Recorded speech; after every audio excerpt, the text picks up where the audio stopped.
Hi dear students, I welcome you on my YouTube channel We Are English Academy. Today we are going to explain the poem The Ball Poem.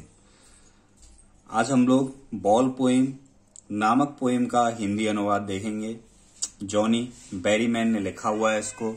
देखिए, about the poem.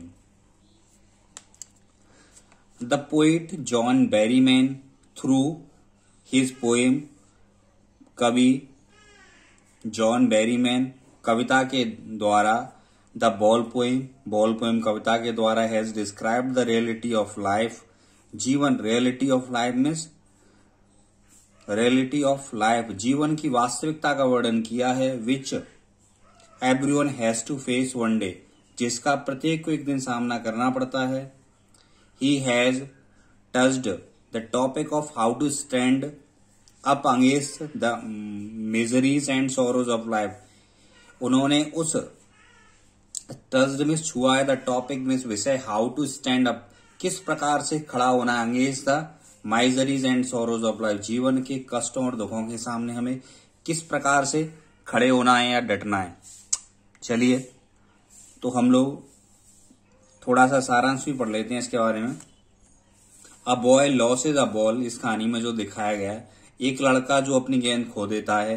He is very upset, वह बहुत परेशान होता है, दुखी होता है। A ball hasn't cost much, एक गेंद की कीमत अधिक नहीं होती है।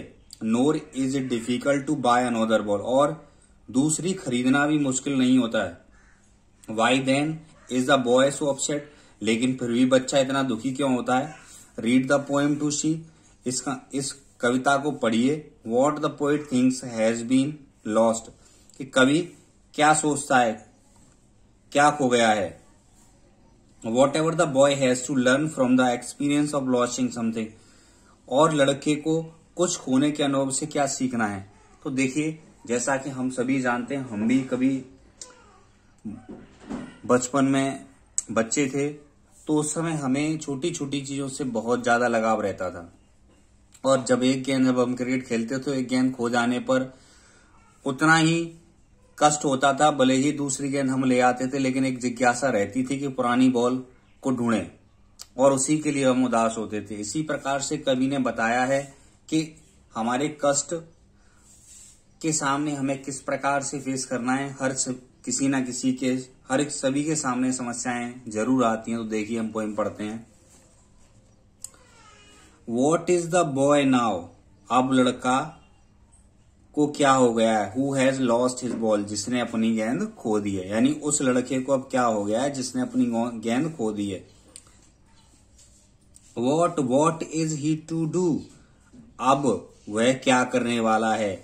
आई सॉ इट गो, मैंने उसे प्रसन्नता पूर्वक, मैरली बाउंसिंग, यानी प्रसन्नता पूर्वक उछलते हुए, डाउन द स्ट्रीट, गली में जाते हुए देखा। किसको, बॉल को। And then merely over there it is in the water, और फिर उसे खुशी से उछलते हुए पानी पर चली गई। कौन चली गई, गेंद चली गई। ठीक है, अब लड़के को क्या हो गया है, जिसकी गेंद खो गई है। अब वह क्या करने वाला है। कवि कहता है कि उसने गेंद को प्रसन्नता पूर्वक उछलते हुए गली में जाते हुए देखा, और गेंद पानी पर चली गई। अब देखिए, नो यूज टू से, अब इसे कहने से कोई लाभ नहीं है। Oh there are other balls, दूसरी गेंदें भी हैं। यानी कवि कह रहा है कि अब इस बात को कहने से उससे किसी को कोई लाभ नहीं हो रहा कि दूसरी गेंदें भी हैं, क्योंकि बच्चा तो उसी को लेकर परेशान है, एक ही गेंद को जो उसकी थी। An ultimate shaking grief fixes the boy, एक चरम दुख उस लड़के को जड़त्व कर देता है, यानी उसे, लड़के को एक जगह पर स्थिर कर देता है। एज ही स्टैंड्स रिगिड, और वह स्थिर दृढ़ता से खड़ा हुआ, ट्रम्बलिंग स्टेयरिंग डाउन, और वह कठोरता से कांपते हुए, staring all his young days, वह अपने बचपनों के दिनों को याद करता हुआ, into the harbour, into the harbor where his ball went, और उस बंदरगाह को घूरते हुए खड़ा होता है जहां पर उसकी गेंद चली गई है।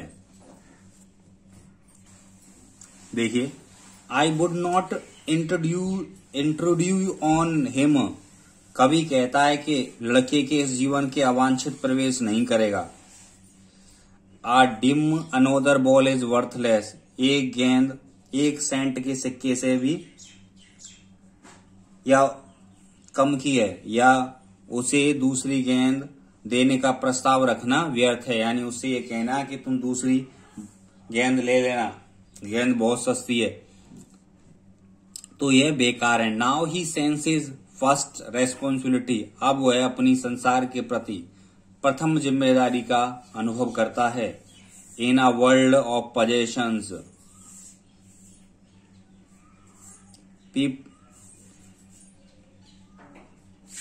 People will take balls will be lost always little boy, लोग गेंदें खरीदते रहेंगे और छोटे लड़के तो हमेशा खोते रहेंगे।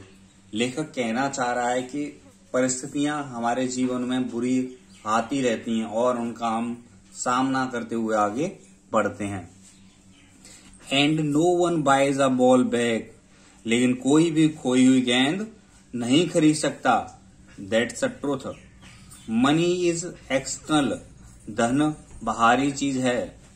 ही इज लर्निंग, वह सीख रहा है। Well behind his desperate eyes, अपनी निराश आंखों से सीख रहा है, वह अपनी निराश आंखों से सीख रहा है। द एपिस्टोमोलॉजी ऑफ लॉस, यानी खोने के ज्ञान शास्त्र को सीख रहा है। हाउ टू स्टैंड अप, किस प्रकार से उसका सामना करना है। Knowing what every man must one day, प्रत्येक व्यक्ति के सामने एक दिन न दिन ऐसी समस्या आनी होती है। And most no man does how to stand up, और अधिकांश लोग उस स्थिति का सामना करना सीखने में बहुत सारे दिन लगा देते हैं। तो दोस्तों, हमने इस पोइम को पढ़ा, तो इस पोइम से जॉन बेरीमैन केवल इतना कहना चाहते हैं कि जो हमारे सामने परिस्थितियां आती हैं तो उनका हमें सामना दृढ़ता पूर्वक करना सीखना चाहिए, दुख होने के बजाय। आई होप आपको एक्सप्लेन समझ में आया होगा। Thank you watching this video. Have a great day.